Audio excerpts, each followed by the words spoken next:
Green tea fragrances I've sampled over the last year, rapid fire. Culot by Versatile Paris.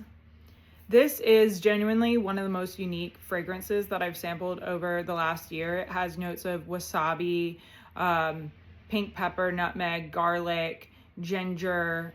There's tea and black tea notes in there. It feels really green. It's very well balanced, even though there's a lot of weird notes. I wasn't completely sold on it, and then I sampled it again and I was like, whoa, I would totally wear this. Green Girl by Poesie. This is one of my favorites on the list. It is a nice, light, transparent feeling, but also a bit creamy matcha tea. It has very good staying power for being a tea fragrance. It comes in both an oil or an EDP format. I've only sampled the oil format, and the longevity has been actually very good on me, especially compared to other tea fragrances. I get many hours of wear out of this, and some other tea fragrances only last like 30 minutes on my skin. So one of my favorites for that reason as well, but also just the fragrance itself is very nice. Sogni.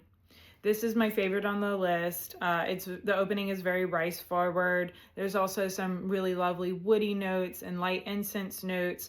And the tea note in this is a Japanese green tea note. It's not as prominent as some of the other notes, but it's still very detectable, prominent enough to be noticeable. This is currently on my wish list for a full bottle. I absolutely adore it. I love it. I am disclosing that I am a Fusciuni fangirl, but this is not sponsored. This is just such a lovely, meditative, peaceful, but also addicting and magnetic fragrance. Wulong Cha.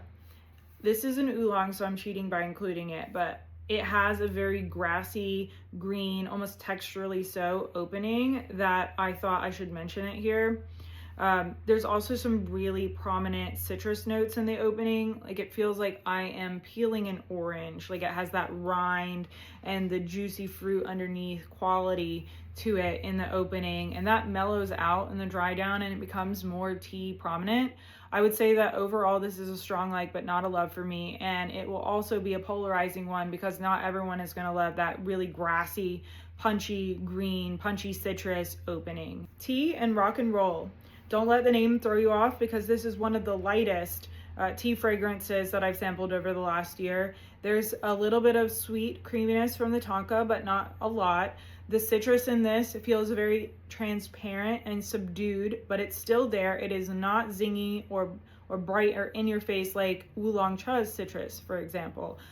This is just a calming, meditative cup of green tea. Matcha Soft Serve by Danam. This is exactly what the name suggests. It is so heavy lactonic, like whipped heavy cream in your face, matcha in your face in the opening. The dry down, it becomes a little bit more subdued and transparent, not as densely creamy, but that opening is so creamy. So if you are looking for a super lactonic tea, this is the one for you, hands down. Sunday by Arielle Shoshana. This one definitely feels like tea as far as the overall composition of the fragrance goes, but it's not as loudly green tea to me as some of the other ones. There's some rice notes in here. Usually I like rice notes. In this one, they come across as almost a little bit burnt, and I think that's the interaction of the matcha note and the rice note that gives that for me. It smells also a bit creamy. This is a strong like but not a love for me. I think it's a really lovely fragrance and a good option. Have you all tried any of the ones that I mentioned today? And if so, which ones were your favorites? Also, and most importantly, you have to tell me in the comments which ones I missed, because I want to be able to review them for you and also discover them for myself. So until next time, take care.